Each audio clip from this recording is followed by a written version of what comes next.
Ya, Bismillahirrahmanirrahim. Assalamualaikum warahmatullahi wabarakatuh. Alhamdulillah. Alhamdulillahirrahmanirrahim. Wassalatu wassalamu ala asyrofil anbiya'i wal mursalin wa ala alihi washabihi ajmain. Amma ba'du. Perkenalkan, nama saya Fajar Noval dan sekarang saya akan mempresentasikan mengenai pengembangan potensi diri dari materi kuliah Tafsir 1 pertemuan ke-10. Langsung saja, kerangka kerja atau framework pengembangan potensi diri berdasarkan Al-Quran dan Al-Hadis. Dalam kerangka kerja framework ini terdapat input, proses, dan output. Dalam input sendiri itu yaitu bagaimana sumber daya atau data yang akan kita proses. Data yang kita akan proses itu yaitu adalah diri sendiri. Jadi kita akan memproses suatu diri sendiri ini agar menjadi suatu hal yang kita inginkan atau kita tujui. Di dalam Al-Quran surat An-Nahl ayat 78 yang berbunyi A'udzubillahi minasyaitonirrajim. Allahu akhrajakum min butuni ummahatikum la ta'lamuna syai'aw wa ja'ala lakumus sam'a wal absara wal af'idata la'allakum tashkurun, yang artinya, dan Allah mengeluarkan kamu dari perut ibumu dalam keadaan tidak mengetahui sesuatu pun, dan Dia memberi kamu pendengaran, penglihatan, dan hati agar kamu bersyukur. Seperti yang diartikan tadi, bahwa saat kita dilahirkan ke muka bumi ini melalui perut ibu, kita itu tidak berdaya, kita itu tidak tahu apa-apa. Tapi Allah memberikan kita suatu karunia atau rezeki, yaitu penglihatan, pendengaran, hati, agar apa? Agar kita mencari ilmu, mengembangkan diri kita sendiri, sehingga dapat bersyukur juga, beribadah kepada Allah Subhanahu wa taala. Inilah isyarat Al-Quran tentang potensi diri. Dalam diri sendiri ini kita harus memproses juga input, yaitu ruh, jasad, pikiran, dan nafsu. Ruh sendiri ini kan kita dapatkan oleh Allah SWT dengan ditiupkannya. Ruh ini kan dalam keadaan suci. Lalu diberikanlah jasad ruh itu sehingga dapat berada di muka bumi ini dan dapat melakukan ibadah dengan melalui jasadnya gitu. Ada pikiran juga. Pikiran itu yang membedakan kita dari binatang dan juga manusia, yaitu bagaimana suatu manusia itu memiliki pikirannya sendiri. Lalu ada nafsu. Nafsu ini yang dimiliki oleh semua makhluk hidup yang diciptakan oleh Allah, sehingga nafsu pun kita harus proses. Kemana kita harus membawa diri? Dalam Quran surat Al-Baqarah ayat 30 yang berbunyi A'udzubillahi minasyaitonirrajim wa iz qala rabbuka lil malaikati inni ja'ilun fil ardi khalifatan, yang artinya, ingat ketika Tuhanmu berkata kepada malaikat, aku ingin menjadi khalifah di bumi.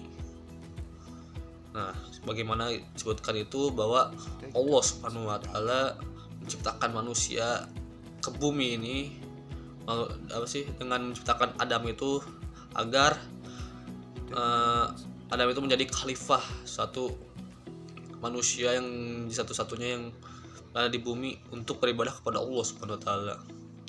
Lalu ada Quran surat Al-Waqiah ayat 10-11 berbunyi A'udzubillahi minasyaitonir rajim was-sabiqun nas-sabiqun ulaikal muqarrabun, yang artinya, dan orang yang paling dahulu beriman, mereka lah yang paling dahulu masuk surga.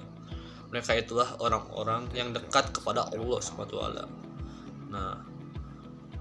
Allah memberikan kita suatu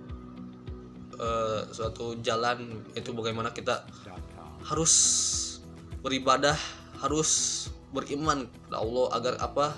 Agar diberikan kita surga kelak ketika sudah di akhirat nanti. Maka itu tidak orang-orang paling dahulu ini tentu tidak hanya termasuk pada yang para zaman Nabi saja, tetapi tentu saja semua umat Islam, muslimin dan muslimah ini agar beriman dan dapat masuk surga. Nah, tentu ada outputnya yang ini. Output itu adalah hasil dari apa yang kita sudah lakukan proses gitu. Nah, output di sini sendiri yaitu adalah bagaimana kita menjadi seorang khalifah bil ard sabikun bil khairat, yaitu bagaimana kita menjadi khalifah yang menjadi golongan tertinggi dalam beribadah, dalam berada di sisi Allah Subhanahu wa taala, sehingga kita menjadi golongan tertinggi agar kita masuk surga.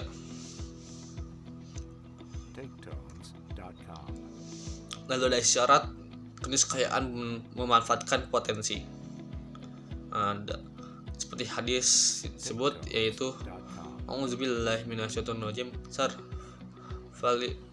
sarfali abdi jamima an a'mallahu bih alaihi illa ma qalaq li ajali, yang artinya menggunakannya seorang kepada nikmat yang telah Allah berikan sesuai dengan tujuan nikmat itu sendiri. Nah, konteks di sini itu adalah mata.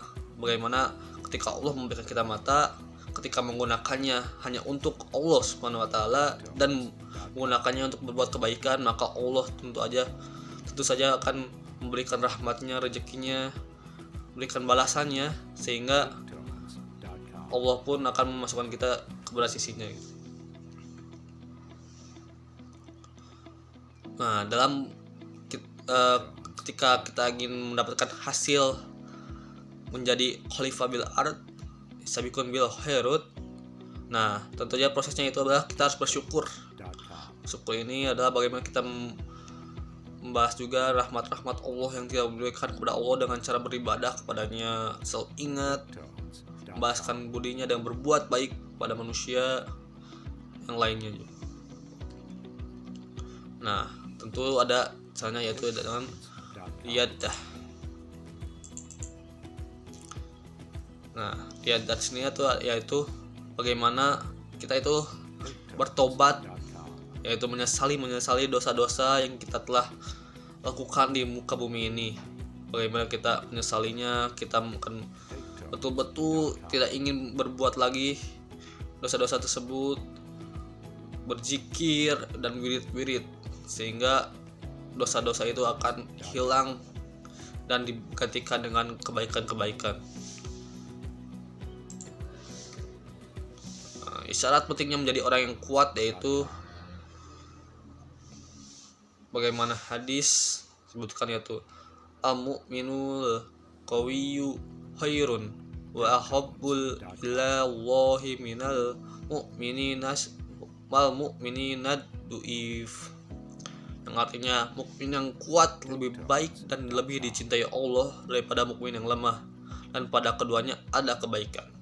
Jadi bagaimana kita harus menjadi mukmin yang kuat, sabar dan kokoh, sehingga daripada menjadi mukmin yang lemah tak berdaya, maka dari itu Allah mencintainya.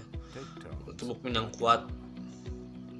Tentu saja, tapi dalam yang mukmin yang kuat dan mukmin yang lemah juga Allah itu mencintai dua-duanya. Hanya saja tentu saja Allah mencintai orang yang lebih kuat. Ketika kita sudah sudah bertobat, sudah menyesali perbuatan-perbuatannya, maka kita akan menjadi seorang yang qawi, yaitu orang yang kokoh, yang perkasa, mukmin yang kuat, sehingga Allah pun mencintai mukmin yang kuat ini. Nah, proses syukur ini, apa yang harus kita lakukan dengan potensi yang telah Allah berikan? Ketika Allah telah memberikan kita potensi-potensi ini, tentu saja kita harus tahu apa yang harus kita lakukan. Nah, seperti Quran surat Al-A'raf 179 yang berbunyi, auzubillahi minasyaitonir rajim, walaqad zara'na li jahannama qasiran minal jinni wal insi lahum qulubun la yafqahuna biha wa lahum ayunul la yubsiruna biha wa lahum azanul la yasma'una biha ulaika qal an'ami bal hum adall ulaika humul ghafilun, yang artinya dan sesungguhnya kami jadikan untuk istinakan kebanyakan dari jin dan manusia mereka mempunyai hati tetapi tidak digunakannya untuk memahami ayat-ayat Allah, dan mereka mempunyai mata tetapi tidak digunakannya untuk melihat tanda-tanda kekuasaan Allah, dan mereka mempunyai telinga tapi tidak digunakannya untuk mendengar ayat-ayat Allah. Mereka itu sebagai binatang ternak, bahkan mereka lebih sesat lagi, mereka itu orang-orang yang lalai. Nah, ketika kita sudah memberikan suatu karunia, suatu rezeki, itu berupa pendengaran, penglihatan, ucapan, hati nurani ini, tentu kita harus bisa mengembangkan posisinya, kita pergunakan dengan kebaikan yang sungguh-sungguh di muka bumi ini. Bagaimana kita ketika diberikan suatu hati, kita itu harus bisa memberi simpati kepada manusia yang lain, dia mendekatkan hati ini kepada Allah SWT dengan cara beribadah dan membaca Quran. Lalu bagaimana mereka bisa memahami Al-Quran ini dengan hatinya, matanya dengan cara membacanya, dengan cara mendengarkan lantunan-lantunan azan dan juga ayat suci Al-Quran, dan bagaimana mereka mengucapkan lafaz-lafaz Allah SWT dan Al-Qurannya. Nah itu, ketika kita mengembangkan potensi ini untuk kebaikan, maka Allah akan membalasnya. Itu adalah satu sifat syukur kita kepada Allah SWT. Lalu isyarat perlunya memanfaatkan potensi ini dalam Quran surat Al-Baqarah ayat 129 yang berbunyi Rabbana wa asfithim rasulan minhum yatlu alaihim ayatika wa yu'allimuhumul kitaba wal hikmata wa yuzakkihim innaka antal azizul hakim, yang artinya, ya Tuhan kami, utuslah di tengah mereka seorang rasul dari kalangan mereka sendiri yang akan membacakan kepada mereka ayat-ayat-Mu dan mengajarkan kitab dan hikmah kepada mereka dan menyucikan mereka. Sungguh Engkau yang Maha Perkasa, Maha Bijaksana. Nah, seperti yang disebutkan tadi, artinya yaitu bagaimana para manusia ini berdoa agar seorang rasul turun di kalangan itu dan juga mengajarkan mereka ayat-ayat suci Al-Quran, mengajarkan kitab dan hikmahnya kepada mereka, dan juga menyucikan diri sehingga mereka tahu bagaimana bisa menjadi manusia dan khalifah yang baik dan berguna untuk manusia dan Allah SWT. Lalu seperti dalam Quran surat Al-Ajirat ayat 56 yang bunyi A'udzubillahi minasyaitonirrajim wa ma khalaqtul jinna wal insa illa liya'budun. Dan aku tidak menciptakan jin dan manusia melainkan supaya mereka mengabdi kepadaku. Nah, tentu Allah menciptakan semua makhluknya sudah pasti akan beribadah kepada Allah SWT. Bagaimana malaikat dalam setiap hari, setiap jam, setiap menit beribadah kepada Allah SWT, dan jin juga tentu beribadah pada Allah SWT, dan juga manusia menciptakannya dengan untuk selalu beribadah kepada Allah SWT. Maka dari itu, ketika kita tidak beribadah kepada Allah SWT, tentu saja kita sudah menjadi orang-orang yang lalai, tidak mensyukuri apa yang Allah berikan kepada kita. Nah, tentu proses ini kita lalui dengan cara apa? Dengan bertilawah, taklim, dan ta'abudiyah. Nah, bertilawah itu apa?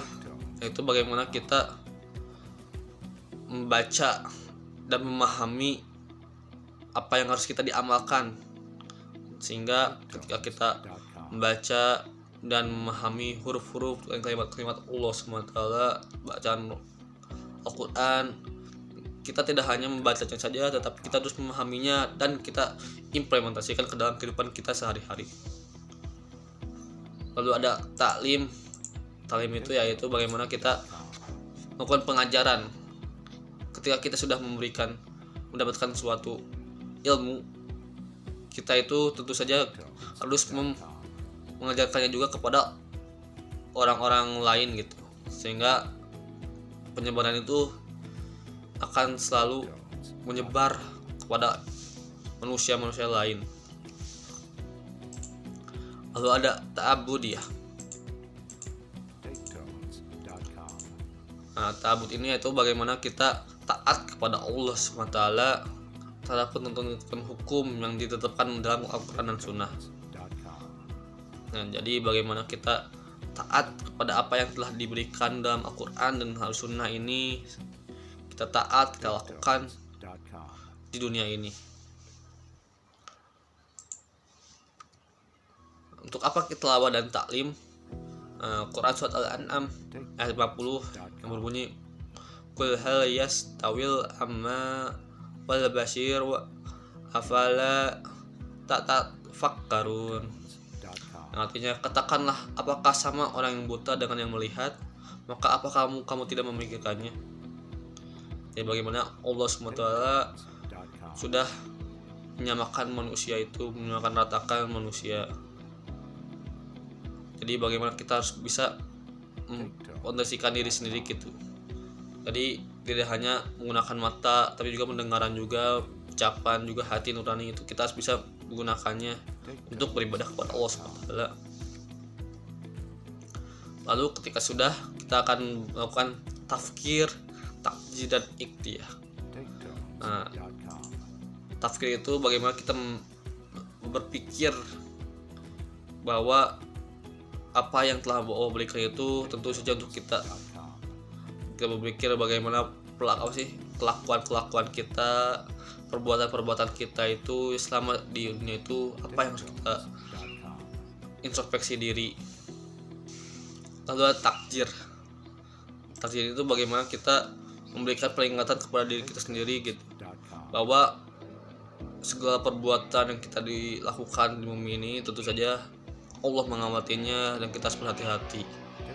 Lalu ada ikhtiar, bagaimana kita adalah bertobat, berzikir kepada Allah SWT agar diampuni segala dosa-dosa dan segala perbuatan yang telah dilakukannya.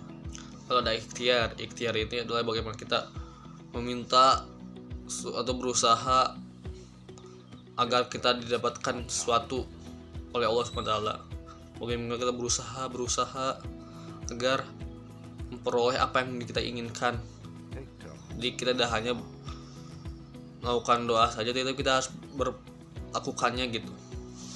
Maka dia dibarengkan dengan suatu gerakan. Nah, isyarat pengembangan diri sebagai keniscayaan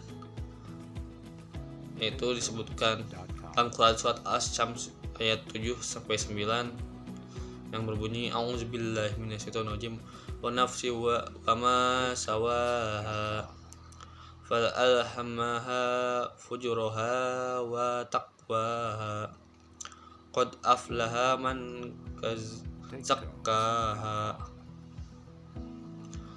Yang artinya, dan jiwa serta penyempurnaannya ciptaannya, maka Allah mengilhamkan kepada jiwa itu jalan kefasikan dan ketakwaannya.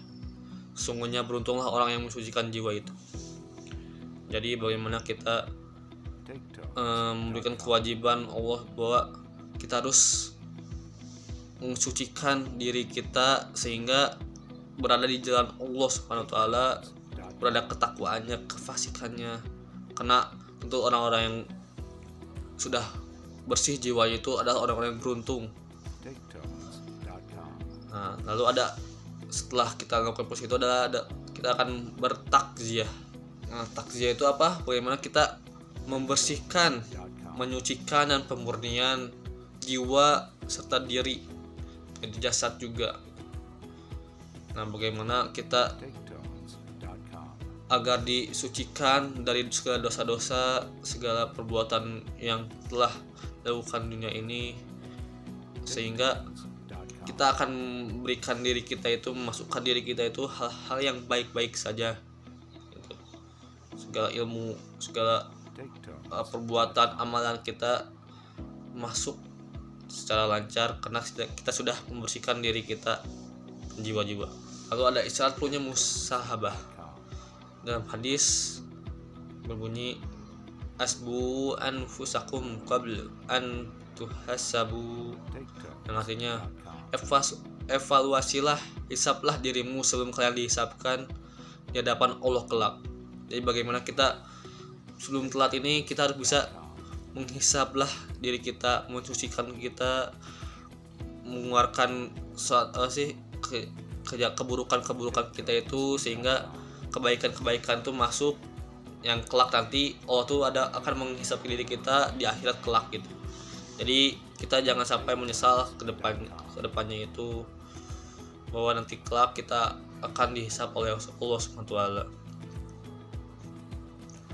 Nah, jadi bagaimana ketika kita sudah melakukan hal-hal gitu, proses-proses tersebut, kita akan menjadi khalifah fil ard, sabikun bil khair. Bagaimana kita menjadi manusia golongan tinggi yang akan selalu bersyukur kepada Allah SWT. Ketika sudah melakukan usaha pun, sudah memberikan potensi, mengembangkannya, pendengaran, penglihatan, dan suci jiwanya itu, hatinya itu. Nah, kita akan dapat secara refleks, secara istilahnya itu, bahwa segala perbuatan itu langsung kita akan bersyukur kepada Allah SWT. Nah, gitu. Mungkin sekian presentasi dari saya. Mohon maaf jika ada salah kata, ada perbuatan yang kurang berkenan di hati teman-teman. Sekian, wabillahi taufiq wa hidayah.